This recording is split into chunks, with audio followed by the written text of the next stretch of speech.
Ultra Interior Lighting by Gargorias. This mod has been designed primarily to add many more shadow cast lights to the physical lights in the Fallout 4 interior, including all DLCs. There are thousands of new shadow cast lights, by the way, and there has also been edits to thousands of non-shadow cast ambient lights to bring you a much more improved lighting atmosphere.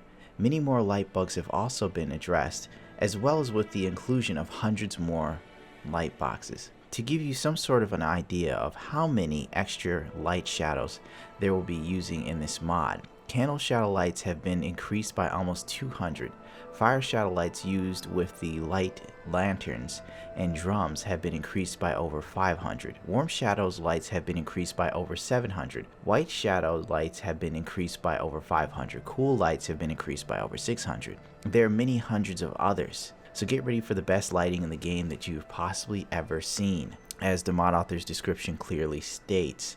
By the way, this mod may cause FPS loss in interiors, and it depends solely on which interior you are in. What this mod does, as the description reads, is it adds a hell of a lot more shadows and light casting.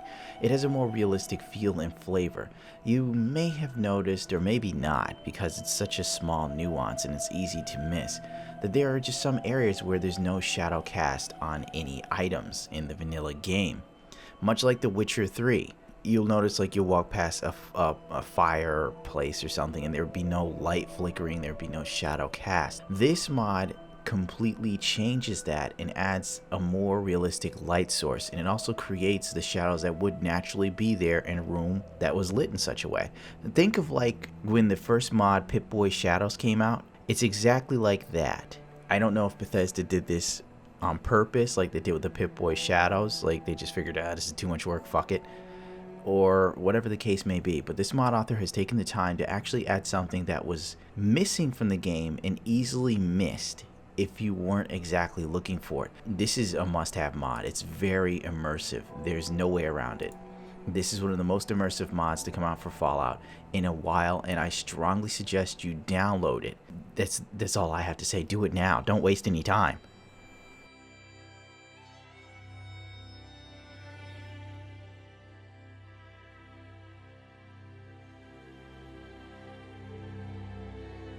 Diamond City Expanded by Skoomaface. This mod is also available for Xbox One for those interested. This mod tries to make Diamond City bigger without the heavy drops in performance. It'll add new NPCs, new buildings, and new clutter. This mod will truly make Diamond City the jewel of the Commonwealth. The mod author is also open to ideas and suggestions as well as bug reports. They're greatly appreciated. Future iterations of this will include new buildings, maybe a hotel or something, interiors for all new homes, better description for the mod, names for the NPCs, new nav meshes in areas, and any ideas are welcome, as I stated before. Now, this mod is actually quite ambitious. It reminds me of the old Skyrim mod, where it expanded upon the cities of Skyrim a great deal. I don't know if that ever got finished, and I cannot remember the name off the top of my head verbatim, but I can picture it like perfectly. What this mod does is it takes these two large areas in Diamond City that were usually just saved for stands, and it was just empty space. The mod author has taken it upon himself to actually add something there, which makes perfect sense because Diamond City always felt so small and claustrophobic. For it to be the jewel of the Commonwealth, it was more like a cubic zirconium. It was just very, very dull. And this mod is very ambitious on so many levels. I'll say this, if you're using Eleonora's player home in Diamond City, it will conflict with this mod because where Eleonora's player home is in the exact same location as the greenery house. So you have to choose one or the other to run with. You can't have both because the greenery cuts right off at the door and you can't get inside of that player home. Also, the mod author has taken it upon himself to go that extra mile. The NPCs actually have a routine. They bother around the town and they go to their homes at the end of the night. You can also go inside of their homes and there is furniture, so on, cooking stations, crafting areas, etc., which is fantastic. It's that extra level of immersion, that extra little bit, a subtle nuance that is appreciated, considering Bethesda doesn't go to those sort of lengths at times, but it's good to see that the mod author took that extra bit of just initiative.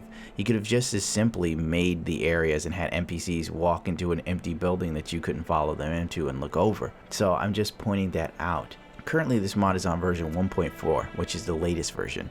As time progresses, it will only grow in stature and immersion. I strongly suggest giving it a check out because it's one of those mods that deserve some notoriety and notice, more so than it already got. That's what I just personally think. But then again, if you don't care about Diamond City or ever go there or you killed everyone there, then this mod probably doesn't matter to you.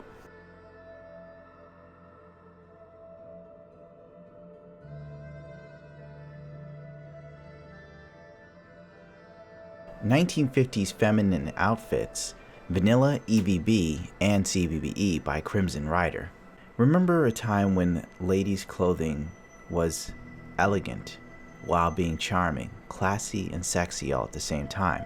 This mod feminizes female versions of male outfits, making sure that there's a distinct difference between the male and female meshes, including all their variants, dirty, clean, and recolored versions, based upon the real 1950s fashion. This also changes the business suits to a much better feminine version that now looks like something a real woman would wear. Choose your options through the Nexus Mod Manager installer. As the mod states, this reworks all the female clothing variants for Fallout. No more are the clothes just universal for male and females. There's now a distinct difference between the two, which I feel is definitely welcome. Before, there was always an air of Paula Poundstone while having your female character wear a business suit. Now, no more. There's something to this that the mod authors definitely touched on: an elegance, a sexiness, a classy vibe, a businesswoman, something that screams power yet femininity, instead of just lazily making the clothes universal. This clearly makes a difference that is really actually eye-catching and popping. The mod author achieved all of his goals with this mod completely and utterly. In fact, I liked it so much I didn't mind wearing it over my usual armor choices, because it just popped just right, just enough. There's taste here, there's elegance, there's beauty, there's a clean look, there's even the padded shoulders, which is a nice subtle nuance to the suit. I don't know if it was intentional or not, but the mod author definitely nailed this. The male woman variant is also a welcome change. Something here was caught that was sorely missing in the vanilla game that Bethesda seemed to lack to add, but this mod author has definitely brought something that I can honestly say is, to me, it feels very immersive. To some people it might not be lore friendly, but I think it is. Maybe the timeline of the choice of clothing fitting the 1950s versus the 1930s or 40s. I say that the timeline and the style choices could be up to interpretation, considering that Fallout happened in like 2027 or something like that. But I will say this: if you want female variants for clothing, then this mod is definitely for you, and it is extremely popular. It just took me forever to actually do a video on this.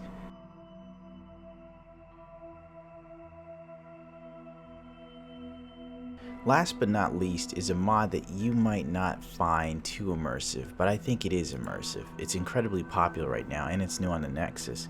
It's Driveable Motorcycles by Hunk92. This mod adds a drivable motorcycle, I should say rideable motorcycle, with special features. It comes with equipment. You can add carts, front lights. I didn't see this on mine, but you know, it's there. Maybe I downloaded the wrong thing. Paint, motorcycle wheels, etc. The bike's location is next to the Museum of Freedom. It's on your little HUD, so if you play without the HUD on, turn it on, it'll be easier to find. Overall, this is an interesting mod, and the mod author's done a great job considering that Bethesda's games aren't known for being able to add vehicles to them. Some might argue that this isn't very immersive, but I think it is when you really put it to the test. I mean, people have figured out how to get lights working again. People have figured out how to use Fat Boys, use Vault Tech equipment. They figured out how to use water purifiers. Having a motorcycle run again doesn't seem like that hard of a task compared to all those, especially when getting machines to work again. I mean, the gunners figured out how to like use those assassin drones. I bet the electronics system in a assassin robot with AI intelligence is a hell of a lot harder than getting a carburetor to work on a motorcycle. Now, there is a caveat with this, I will say. Though I like the mod, if you ride around too freely, sometimes you'll end up in an area before all the items and buildings and NPCs load in, so you'll like ride to an area it's blank and then everything starts to pop in slowly, because the game isn't really built for you to move that quickly from one area to another. Unless like you modify your load distance, but I don't know if that would help because you're really hauling ass on this bike in terms of fallout speed. But if you don't mind that, if you really want to get around a bit quicker, and this might be cool for survival mode, especially since you have to like, you know, run around to get to the next settlement before you can sleep or move around an item you need. And plus it has bags for carrying stuff. This might be one of the best mods for survival mode in all honesty. Plus, you can really haul out, like you can run from feral ghouls chasing you with the greatest of ease with this mod. It's actually pretty legit. I say it's immersive and believable. Yeah, you can argue with me on that if you want, but you're not changing my mind on this one. I also want to take the time to point out that the mod author actually nailed a couple little nuances that if you don't ride motorcycles you wouldn't pick up on. The biggest one, and the only one that really stands out, is the fact that if you check out your character's fingers, they're only using the 2-finger braking and clutch method, which I was actually impressed to see. I was like, oh, that's pretty cool. Even though you only see the 2-finger method with sports bike riders and track day riders. I've never seen a dude on a cruiser do 2 fingers.